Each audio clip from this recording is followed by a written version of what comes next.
Një mesazh i dhimbshëm ka mbërritur në redaksin ton nga një afër me Orges Salika, një 38 vjeçar shqiptar që ndërroi jetë në SBA pas 6 muajsh përballje me pasoja të rënda nga një arrest kardiak.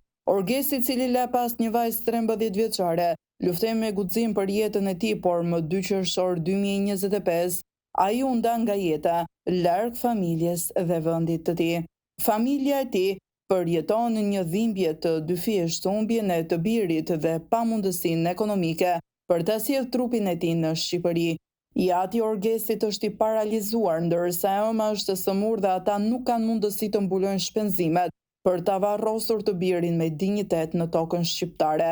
Ftojmë të gjithë ata që kanë mundësi të kontribuojnë në këtë GoFundMe për ta bërë të mundur kthimin e trupit të pajetë të Orgesit në Shqipëri dhe për t'i dhënë një varrim të denjë pranë të afërmve të tij. Çdo ndihmë sado e vogël bën diferencë.